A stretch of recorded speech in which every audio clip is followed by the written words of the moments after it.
Okay, we're starting to make sugar cookies. So this is from Mom Loves Baking, and these are going to be cookie press cookies. So there's 3 sticks of butter, 1 cup of granulated sugar, half a teaspoon of almond extract, a teaspoon of vanilla extract, 2 tablespoons of milk, 1 large egg, and 1 teaspoon of salt is in there so far.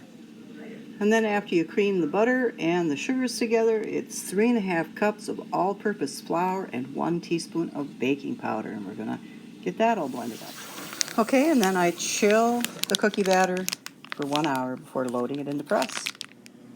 Okay, the time has come to load the cookie press and start pressing Christmas cookies. I've got a gingerbread house I'm working on as well. Today is December 23rd.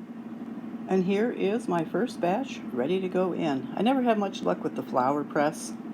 Always have a lot of luck with the tree, so that's usually what our little cookie press cookies are every year, are trees.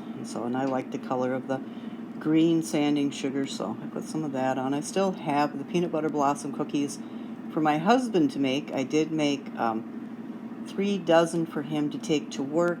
I had 1.5 dozen put into 2 different Christmas plastic little Christmas boxes for goodies or whatever, and dropped them off with the 2 lady neighbors. And you've seen the sugar cookies that I made that were frosted. I made a couple of dozen of those, and then I took lemon bars to church on Sunday. So it's been kind of a big baking fest over here, and I'm getting kind of tired, but my husband really wanted these cookie press cookies, so here we go on the 23rd of December. And the cookies turned out really good. They taste a lot like butter. Of course, 3 sticks of butter are in the recipe. So, just kind of a light brown. Some of them, if they were closer to the edge, the cookie sheet, of course, no matter what kind you buy, it's always uneven cooking, especially in an old 30-year-old oven too. So some of them are like that. That's the way that I like them. And the ones that are always in the middle, that's the way my husband likes them. So then there's probably, I think this makes 3 or 4 dozen cookies, so I've got quite a few to go yet.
And just keeping it real, this is what the refrigerator looks like a day before Christmas Eve day.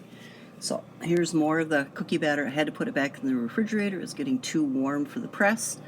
So I took out turkey from Thanksgiving. I don't make big fancy meal on Christmas Eve or Christmas Day on that day. I make some of it, and there are pork chops for Christmas Eve. And I'll explain that. But I got heavy whipping cream because I am going to make a pie. Of course, we just have our usuals, orange juice, applesauce. My husband's been working all week. Food for the outdoor kiddies. A couple of cupcakes, and we had company over the other night. Those are the rolls I didn't make. I was going to make homemade Parker House rolls, but my husband bought tea biscuits at a local bakery. Still have some eggs, some yogurt, some favorite yogurt that I haven't purchased in a long, long time. And then I'm back to just eating Noosa. It's an Australian yogurt. It's a little pricey, but it's good for my digestive system, so I like it.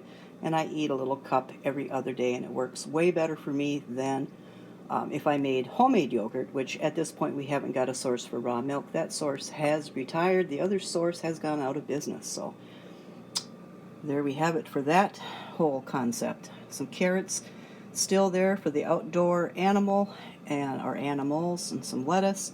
And then the drawer holds our oranges for our stockings on Christmas Day. We've got some sweet potatoes, and some cabbage in that crisper. So that's keeping it real. That's what it looks like. Christmas Eve, we're having pork chops, au gratin potatoes, pork chops with barbecue sauce, au gratin potatoes, Brussels sprouts, carrots, baked beans, rolls, and the pie. I think I've included everything. Christmas Day, we're going to have that turkey, garlic mashed potatoes, leftover Brussels sprouts, leftover carrots, leftover beans, and then I'm also going to make up some broccoli. Those same rolls, stuffing. I don't think I'm leaving anything out. Of course, a relish tray, and then we're having cake for dessert. I don't think I left anything out. I got the potatoes and the meat and the rolls and all the veggies. So no big thing. Years ago, for probably the first 25 years of our marriage, I would get up at the crack of dawn and start with a meal. It used to be a great big ham, and then we would feed 10 or 12 or 15 people, sometimes his entire family. We would go down to his mother's and cook for everybody and do all the dishes and do all the cleanup. And I would just take breaks when it was time to open gifts or something like that with the family. And I would just stay behind after everybody went off to watch a movie or play games and clean up his mother's kitchen, or if it was at our house, clean up our kitchen, get everything all clean. When I was growing up, my mom used to start a week after Thanksgiving, and she'd still be going at it right on 2 or 3 days after January 1st. We'd be washing up all the china from several different holiday meals because she was hostess and entertainer. She was social butterfly, and we had a big glass buffet that held all of her china, and we'd have to clean everything out and dust and clean the glass and put all the dishes back in for the next holiday, which was Easter.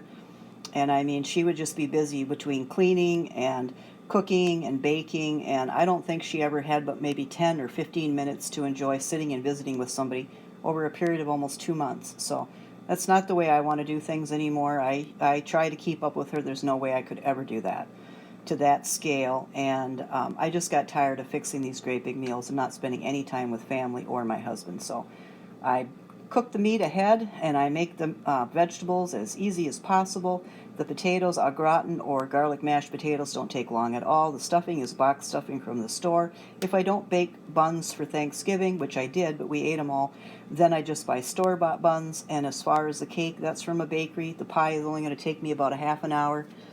I've still got peanut butter blossom cookies to make, but I'll make them probably after Christmas, and some fudge probably again after Christmas, and save some of the fudge for Valentine's Day. So keeping it real here. This is what it looks like.